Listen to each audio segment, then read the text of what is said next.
सोलापूर शहर व जिल्हा शिवा अखिल भारतीय वीरशैव युवक संघटना सोलापूर यांच्या माध्यमातून आज रोजी जगज्योती महात्मा बसवेश्वर महाराज यांच्या 895व्या जयंतीनिमित्त आज सकाळी सोलापूर महानगरपालिकेचे महापौर विनायक कोंड्याल, उपमहापौर ज्ञानेश्वरीताई देवकर, बीजेपी शहराध्यक्षा रोहिणी तडवळकर, सभागृह नेता नरेंद्र काळे, स्थायी समिती सभापती रंजिता चाकोते यांच्या हस्ते तर संध्याकाळी पूजेकरता नूतन खासदार ज्योतिताई वाघमारे, माजी गृहमंत्री सिद्धाराम म्हेत्रे, शिवसेना जिल्हाप्रमुख बापू शिंदे, वैशालीताई गुंड या उपस्थित होत्या। त्यांचे स्वागत महाराष्ट्र राज्य शिवा संघटना सरचिटणीस शांतिलिंग स्वामी, संपर्क प्रमुख मनीष काळजे, माजी आमदार शिवशरण पाटील, उत्सव अध्यक्ष नगरसेवक राजशेखर पाटील, उपाध्यक्ष बाबूराव रामपुरे, सोबत शिवा संघटनेचे पश्चिम महाराष्ट्र अध्यक्ष अरविंद पाटील, जिल्हाध्यक्ष राजकुमार सारणे, सोशल मीडिया जिल्हाध्यक्ष नागप्पा कोप्पा, जिल्हा उपाध्यक्ष महेश इजगे, विश्वनाथ आमणे, अप्पासाहेब लंगोटे, महांतेश पाटील, किरण सारणे, सुरेश तोरणगी,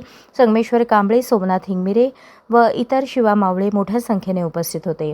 यावेळी खासदार ज्योतिताई वाघमारे यांनी महात्मा बसवेश्वरांबद्दल विचार सांगितले, शिवा संघटनेचे कौतुक केले। सूत्रसंचालन संगमेश्वर कांबळे यांनी केले तर आभार नागप्पा कोपा यांनी मानले। प्राध्यापक ज्योतिताई वाघमारे राज्यभर कोणतेही राजकीय वारसा नसताना केवळ जिद्द, मेहनत आणि शिक्षणाच्या जोरावर ज्योतिताई वाघमारे शून्यातून विश्व निर्माण तयार केले।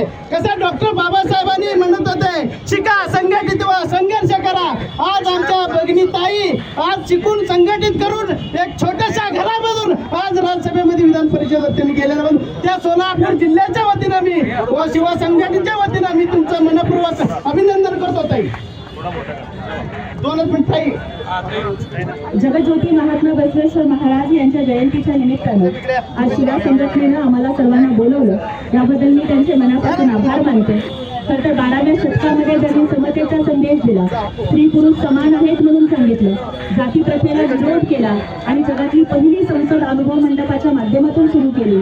ते महात्मा बसवेश्वर यांचं वास्तव्य हे अनेक वर्ष आपल्या सोलापूर जिल्ह्याच्या मंगळवेढा भूमीमध्ये सुरू होतं, ही आपली गौरवाची बाब आहे। आणि आपण सर्वांनी इतक्या उत्साहाने शिवा संघटनेच्या माध्यमातून महात्मा बसवेश्वरांच्या वचनांचा विचार आज सुद्धा आपण जे पुढे घेऊन जात आहे त्यासाठी मी आपल्याला मनापासून शुभेच्छा देते आणि आपण माझं जे मनापासून कौतुक केलं, सत्कार केलं याबद्दल मनापासून आभार मानते। धन्यवाद। जय हिंद, जय महाराष्ट्र।